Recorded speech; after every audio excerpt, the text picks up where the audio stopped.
yang selalu teriak-teriak ini di utara kota Makassar. Waktu kami belum buka intake Manggala ini, Ya. hampir tiap minggu, tiap hari datang ada WA masuk. Tapi alhamdulillah setelah Intake Manggala intake buka. Manggala dibuka, jadi debit air itu sudah kurang lebih 300 liter per detik masuk ke utara kota. Artinya perlahan-lahan sudah bisa memenuhi kebutuhan di sana, Pak? Sudah bisa memenuhi, alhamdulillah. Selamat datang kembali di podcast Harian Rakyat Sulsel yang pada hari ini akan membahas beberapa hal menarik menyangkut perkembangan terkini di Kota Makassar, dan senang sekali bisa menyapa Anda kembali dalam program podcast yang tentunya menjadi perbincangan khas dari podcast Harian Rakyat Sulsel. Pada kesempatan kali ini tentunya kami telah menghadirkan seorang narasumber yang akan membahas tentang isu terkini yang setidaknya secara sosial dialami oleh masyarakat Kota Makassar, bahwa menurut perakiraan BMKG musim kemarau telah berlangsung dan akan mengalami puncaknya pada bulan Oktober sampai November mendatang. Nah, sekarang di Kota Makassar ini pun pemerintah Kota Makassar juga telah melakukan berbagai antisipasi untuk khususnya dalam ketersediaan air bersih untuk pelayanan di Kota Makassar. Namun dari sekian masalah itu tentunya tidak akan menjadi pelayanan tidak akan menjadi sempurna pada ketika misalnya pengawasan dan pengawalan terhadap regulasi maupun terhadap ketersediaan air bersih yang dilakukan oleh Perumda PDAM atau PDAM Kota Makassar dilangsungkan tanpa pengawasan dari Dewan Perwakilan Rakyat Daerah Kota Makassar. Pada kesempatan kali ini kami menghadirkan Bapak Haji Ismail. Selamat datang Bapak di podcast kami. Beliau adalah Ketua Komisi B Dewan Kota Makassar yang tentunya secara tupoksi melakukan pengawasan dan pengawalan terhadap distribusi dan pelayanan PDAM khususnya ketersediaan air bersih kepada warga Kota Makassar. Terima kasih sudah meluangkan waktu di kesempatan kali ini, dan tentunya kita ketahui bersama bahwa memang kondisi kekeringan yang ada di Makassar khususnya sudah mulai dirasakan oleh warga kota, Bapak. Betul. Banyak masyarakat yang kemudian sudah mengeluhkan, sudah berteriak tentang kekurangan stok air bersih, distribusi yang kadang lambat, kadang cepat, dan berbagai kondisi-kondisi pelayanan yang dikeluhkan dari PDM. Nah, dari Bapak sendiri, sejauh ini Bapak melihat kondisi ketersediaan air di Kota Makassar seperti apa, Pak? Baik, Assalamualaikum warahmatullahi wabarakatuh. Waalaikumsalam warahmatullahi wabarakatuh.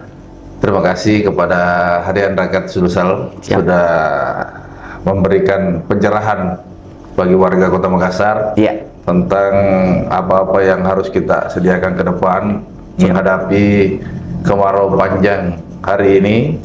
Sudah kita terasa, sudah mulai. Alhamdulillah kami Komisi B sudah melakukan antisipasi tentang hal ini. Pertama, bercerita tentang air bersih, ini kebutuhan pokok, kebutuhan dasar masyarakat, Pak. Betul. Kami Komisi B sudah melakukan antisipasi sebelumnya. Kami sudah panggil PDAM RDP, kami sudah meninjau apa yang seharusnya kita lakukan hari ini, yaitu intake Manggala. Sudah dibuka, baru bulan Juli ini dibuka. Karena waktu itu kami kasih target direksi yang baru, BLT direksi ini. Kami cuma kasih waktu kurang lebih 2 bulan. Kalau itu tidak terlaksana dengan baik, kami berikan kesimpulan kembali bahwasanya direksi yang PLT direksi ini tidak bisa bekerja dengan baik.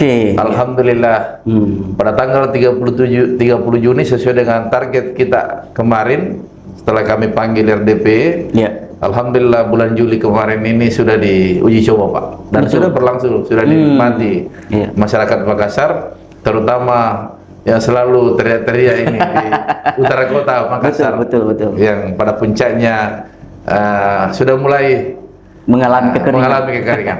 Ini dalam rentang waktu beberapa minggu terakhir ini, apakah dari Dewan sendiri, khususnya misalnya di Dapil Bapak, itu mendapatkan laporan dari warga sendiri terkait dengan stok air bersih yang mereka alami, Pak? Sudah. Jadi hampir waktu kami belum buka intake Manggala ini, hampir tiap minggu, tiap hari datang ada WA masuk.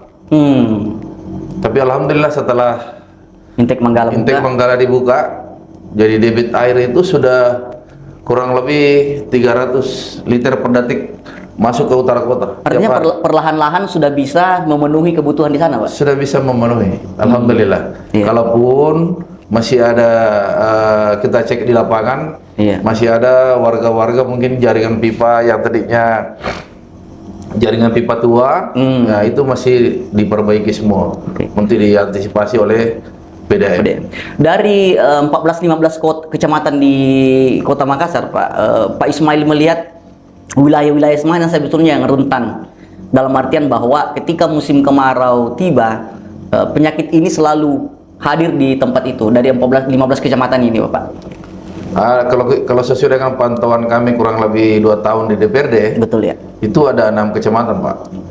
Kecamatan 6 kecamatan ini, iya. Tamalandria Biringkenaya, Panagukan Manggala, dan Talo Yuntana. Ini yang paling parah ini. Paling parah ya. Utara kota. Iya. Karena sumber airnya itu Leko Pancing. Nah, dari Kabupaten Maros. Dari Kabupaten Maros. Sama-sama kita ketahui bahwa Leko Pancing kalau kita ke sana itu lihat, aduh, udah kering. Iya, betul. Nah, alhamdulillah dengan inovasi, dengan atensi Pak Wali Kota Makassar, Pak Munapri, perintahkan ke direksi PDAM yang PLT ini, secepatnya harus ada gebrakan-gebrakan. Alhamdulillah dibukanya Intake Manggala ini sangat terasa ya? Terasa oleh warga utara kota. Ada semacam respon dari warga ini, katakanlah melaporkan perkembangan setelah intake ini terbuka? Alhamdulillah ada semua, Pak. Kirimkan video saya. Pak Ketua sudah jalan air bersih, airku di rumah. Sudah saya bisa putar kerang. Saya bilang jangan berterima kasih ke kami. Kami ini pengawas. Pengawas, betul. Kami hanya mengawasi. Yang bertindak di sini adalah pemerintah Kota Makassar, yaitu Pak Wali Kota. Kamu harus berterima kasih ke Pak Wali. Kami ini hanya mengawasi saja. Bahwa tugas kami salah satunya adalah pengawasan. Kami mengawasi apa yang menjadi kebijakan pemerintah kota, apalagi di bawah naungan PDAM. Apalagi mitra kami adalah PDAM. Alhamdulillah sudah. Sebagai mitra dari legislator kepada PDAM, bagaimana sebetulnya DPR menjalankan fungsi pengawasan terhadap pelayanan air bersih, Bapak? Alhamdulillah kemarin pertama kita lakukan RDP tentang hal ini. Sesudah itu alhamdulillah Komisi B setelah direksi yang baru itu, baru 1 minggu dilantik, saya sudah turun bersama-sama meninjau ke utara kota, ke selatan, ke tempat yang memang diantisipasi yang betul-betul kekeringan tahun lalu.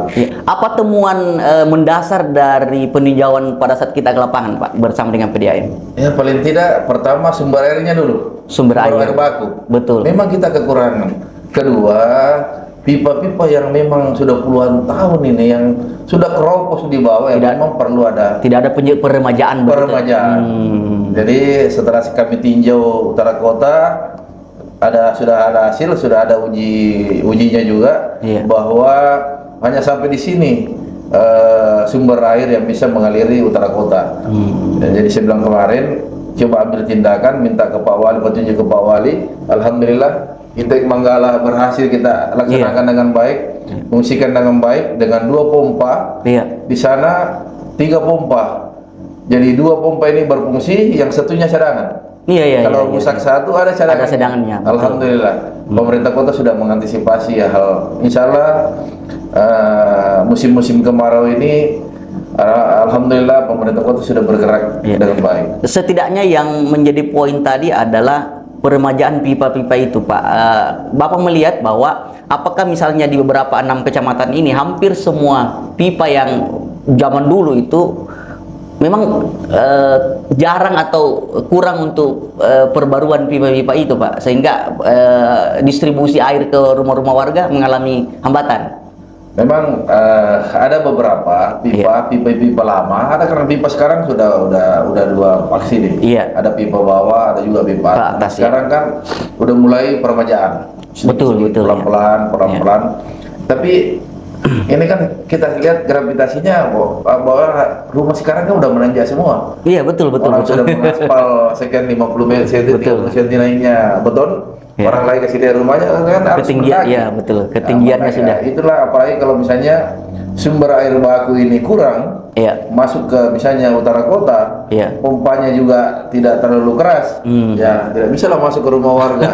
Ini menjadi keluhan. Jadi rata-rata masyarakat utara kota itu masih memerlukan pompa untuk menarik ke dalam rumahnya. Oke, sesuai dengan laporan yang diinput dari masyarakat sebagai penerima air bersih, Pak. Sejauh mana sebetulnya nanti ini ke depan komunikasi legislator khususnya Bapak di Komisi B kemudian bermitra dengan PDM terkait dengan untuk memastikan bahwa distribusi air ini tetap lancar sepanjang setidaknya melewati musim puncak musim kemarau yang katanya diistilahkan sebagai El Nino Gosila ke depan ini, Pak Ismail. Saya bilang begini sama PDM. Iya. Ini El Nino ini kemarau panjang ini sebenarnya uji coba untuk kita. Jangan takut menghadapi yang seperti ini. Iya. Sebenarnya uji coba untuk PDAM bahwasanya ingin mengetahui sampai sejauh mana si distribusi air bersih ini Betul. utara kota. Kemarin sudah masuk laporannya tapi masih dikaji, Iya. masih ditelusuri seterusnya. Pak Wali itu kan turun terus. Betul. Kami juga Komisi B turun terus memastikan Betul. sampai kelurahan mana. Ternyata kemarin masih kita pantau, Iya. sudah teraliri semua kelurahan, Iya. masih tinggal lagi RW-nya. Iya. Nah, jadi salah satu contoh ada 2 kelurahan di utara kota, Iya. kelurahan Talo, kelurahan Buloa. Iya. Nah, itu yang 2 yang paling parah. Paling parah. Ternyata di RW kelurahan Talonya ini belum ada teraliri PDM karena 20 tahun lebih ini tidak pernah teraliri. Di Buloa ini sudah dia putus PDM-nya. Rata-rata mandiri. Dengan adanya Intek Manggala ini saya instruksikan dengan ke PDM coba dibuat kembali, disambungkan kembali ke warga-warga. Selain distribusi air yang lancar, dari Dewan sendiri apakah punya target atau indikator bagi PDM Makassar untuk menilai kualitas pelayanan, Pak? Ada. Iya, seperti apa saja? Misalnya selain penyediaan air bersih yang memang dibutuhkan oleh masyarakat, hal-hal yang lain yang setidaknya bisa menjadi koreksi juga bahwa masyarakat juga bisa mengawal pelayanan PDAM seperti apa? Jadi sebelumnya saya 2 tahun menjadi anggota DPR Kota Makassar. Iya. Saya selalu turun tanpa sepengetahuan PDM. Saya selalu menjadi warga biasa di PDM. Iya. Saya datang ke kantornya, saya datang ke pelayanannya. Kebetulan pelayanannya itu dekat dari rumah saya. Iya. Pontiku. Saya selalu datang di Andalas pakai celana pendek, pakai baju kos supaya dia tidak tahu. Betul, iya. Ada juga mungkin yang sudah tahu saya.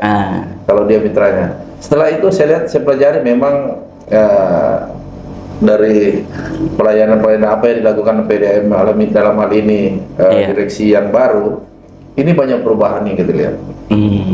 Terutama penyediaan air bersih ke utara kota dan yang memang betul-betul kekeringan kalau bulan-bulan kemarau. Betul. Kedua, saya lihat kemarin bahwa memang pelayanan yang harus dimaksimalkan. Bahwa keluhan warga itu wajar. Betul. Karena ini kebutuhan pokok, kebutuhan dasar. Tapi jangan juga dikategorikan bahwa keluhan warga ini terus-terusan menjadi keluhan. Apa antisipasi kita, program kita hadapi mereka? Betul, iya. Alhamdulillah dengan atensi Pak Wali, dengan pergerakan direksi baru, kami mengawasi. Alhamdulillah Intek Manggala berjalan dengan baik. Ini yang sangat kita harapkan. Tinggal kita tunggu kalau Intek Manggala ini sampai di mana progresnya, sampai di mana jangkauannya. Saya dapat info terakhir dari Pak Dirut, itu 300 liter per detik sudah masuk ke utara kota. Sudah hampir mau menuju 500, Pak. 500 liter per detik. Tapi alangkah baiknya jangan sampai ada pipa-pipa ini yang nanti meletus. Terlalu besar lagi. Saluran air bersih masuk. Kapasitasnya terlalu besar sementara utara kota. Jadi saya bilang Pak Dirut, coba kita intervensi bersama-sama, inventarisir bahwa jaringan-jaringan pipa ini jaringan lama. Ini yang kita inventarisir dulu. Iya. Menurut dari Dewan sendiri, sebetulnya setiap musim kemarau tantangan terbesar yang dihadapi oleh PDAM dalam penyediaan air bersih ini, selain memang tadi sumber air baku yang memang sudah tidak maksimal, itu seperti apa, Pak? Tantangan terbesarnya sebetulnya? Ya, tantangan terbesarnya sebenarnya itu ya itu tadi sumber air baku. Sumber air bakunya ya. Ya, ini kan dari ke selatan itu sumber air bakunya dari Lebili-Bili. Betul, dari Kabupaten Goa. Betul. Ini yang besar ini. Kalau kami ini yang dari utara kota itu dari Leko Pancing. Jadi saya minta ke Pak Direksi ini tolong konekkan kami dari selatan ini ke utara kota. Yang tadinya dari Lebili-Bili ke utara kota, biar dikit. Iya. Biar sedikit, yang penting ada konek. Ada yang masuk. Ada yang masuk. Kenapa saya katakan demikian? Bahwa kalau kami kekeringan ada yang mengantisipasi hal itu. Iya. Tapi alhamdulillah dengan Intek Manggala itu sudah, alhamdulillah setidaknya sudah bisa memenuhi kebutuhan utara kota yang dengan penangguhan Manggala, tambahan Ria Biringkanaya, insyaallah. Apakah stok dari kalau selatan kan tidak jadi persoalan karena Bili-Bili masih melimpah dia punya air baku. Tapi kalau di Intek Manggala, apakah misalnya ada perkiraan bahwa stok yang ada di sana mencukupi sampai puncak-puncak musim kemarau ini, Pak Ismail? Kalau kita lihat, kalau saya lihat besarnya sumber air baku yang masuk dari Sungai Telok. Kebetulan ini juga salah satu sumbernya itu lah Bili-Bili. Bili-Bili juga ya kan ya. Nah, jadi saya bilang ini perlu kita antisipasi, jangan sampai kemarau panjang.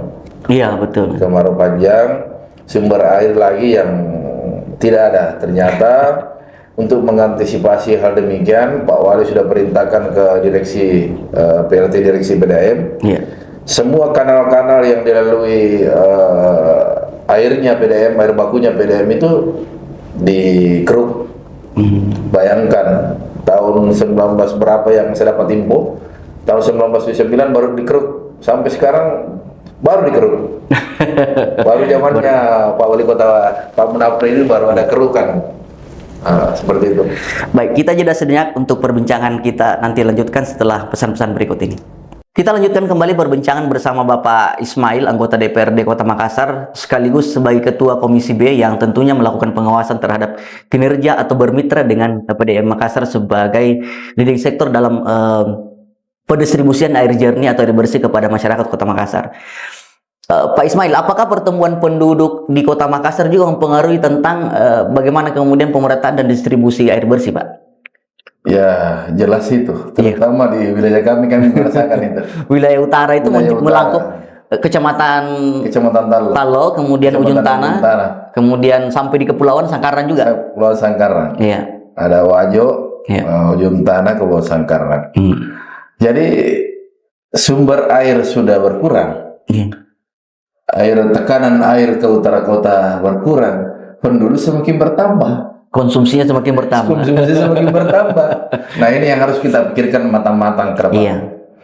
Saya kalau bicara ke Pak Wali tentang air bersih ini, Pak Wali sangat atensi sekali, sangat berkeinginan untuk bagaimana mengatasi masalah di utara kota dengan daerah-daerah lain di Kota Makassar tentang kebutuhan pokok air bersih di Kota Makassar.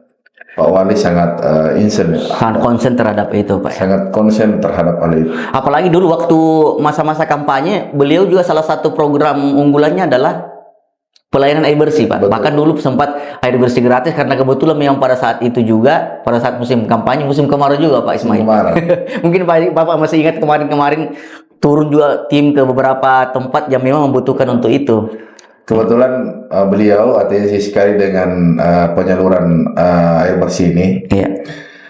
Kebetulan kemarin janji-janji beliau juga termasuk yang Anda katakan bahwa Pak Wali sangat intens dalam hal ini. Pertama, sudah beberapa bor dalam, pengeboran dalam itu dimasukkan di daerah-daerah kering, di wilayah kering, seperti Talo, Kelurahan Ujung Tanah, Kecamatan Ujung Tanah, beberapa kelurahan Ujung Tanah kemarin itu sudah diberikan di kelurahan itu diberikan pengeboran dalam. Itu besar loh, sampai 100 meter dalamnya. Kenapa? itu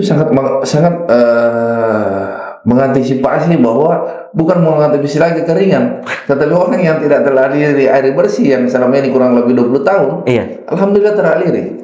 Dan itu penyambungannya gratis loh. Oh, gratis ya? Pemerintah kota. Iya. Dalam hal ini Pak Wali Kota. Memberikan, dan beberapa titik kemarin kan di Rapocini, di Mancini yang saya ikuti, sudah banyak penyambungan gratis sesuai dengan janji beliau di saat kampanye kemarin. Iya. Kemudian menyambung dengan itu Pak Ismail, bahwa PDAM sebetulnya berupaya untuk melakukan pelayanan total atau menyeluruh kepada seluruh warga kota, khususnya yang membutuhkan pasokan air bersih ini. Tetapi dari Dewan sendiri, apakah misalnya ada dukungan anggaran selain yang kemarin pengadaan Intek Manggala itu? Nah, sekarang ke depan apakah ketersediaan anggaran mencukupi untuk PDAM bisa berkreasi, menghasilkan jaringan-jaringan baru, kemudian sumber-sumber air baru? Saya kira itu sangat besar. Keuntungan PDAM kan besar, Pak. Iya. Saya katakan ke PDAM waktu pertama saya masuk jadi anggota DPR. Betul ya. Kamu tidak usah bercerita soal keuntungan di saya. Ya, kau cerita di saya seberapa maksimal kamu pelayanan ke masyarakat. Iya. Itu yang kami awasi. Betul. Kalau soal keuntungan, kamu bicara dengan pemerintah kota. Kamu lapor ke pemerintah kota sekian keuntungan, tetapi segi pelayanan ke kami. Karena ini menjadi teriakan masyarakat, warga kami. Menjadi teriakan, menjadi hujatan bagi kami bahwa masa sudah jadi anggota DPR tidak ada yang dilakukan. Alhamdulillah, saya berterima kasih ke pemerintah kota hari ini, Wali Kota Pak Munapri Arifudin, melalui atensinya ke PLT direksi ini, direksi yang baru. Saya patut akui Pak, PLT direksi ini, kalau saya kasih solusi, langsung responnya. Secepatnya responnya. Gercep lah istilahnya. Kita tidak perlu DPRD diteriaki oleh masyarakat.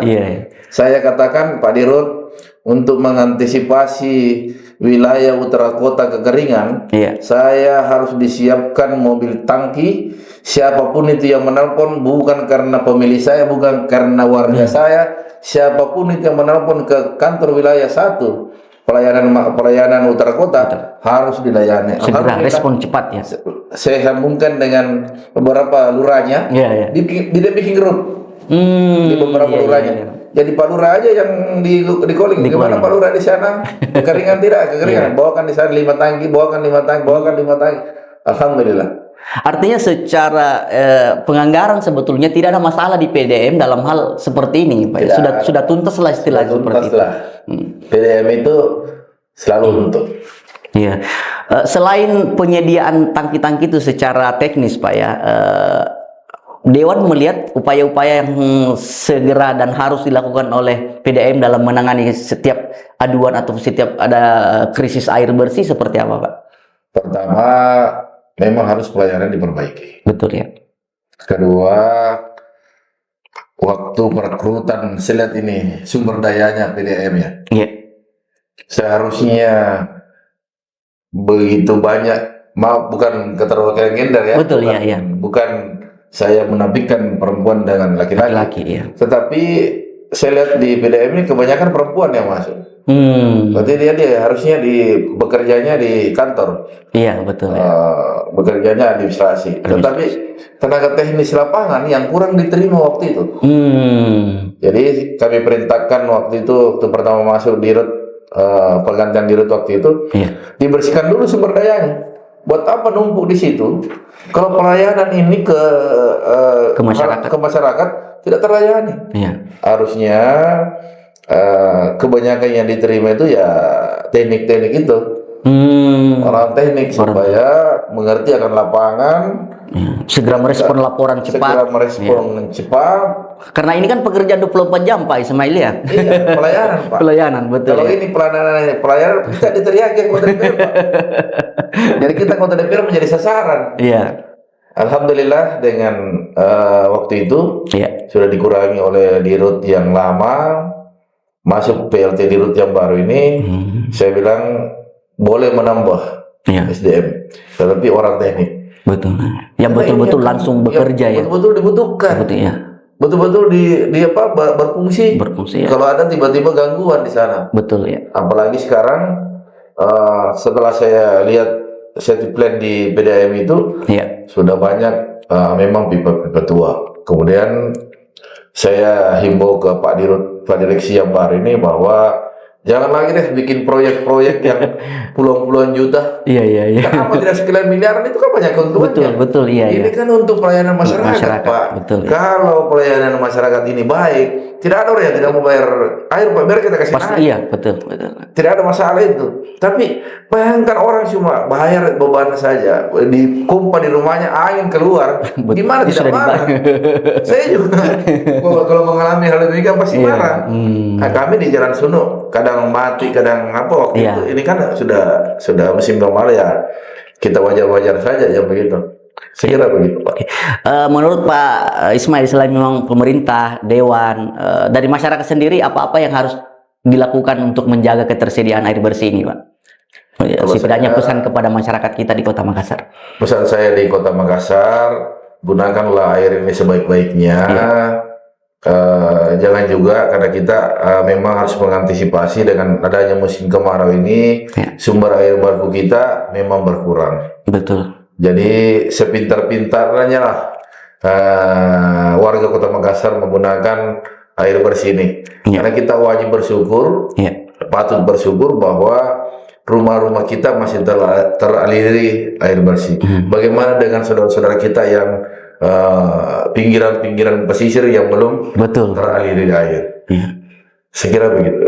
Apa komitmen ini sebagai perbincangan atau akhir dari perbincangan kita, Pak Ismail? Apa komitmen kemudian DPRD Kota Makassar dalam memastikan bahwa hak masyarakat Kota Makassar itu terpenuhi, khususnya di dalam hal menerima atau mendapatkan pelayanan air bersih?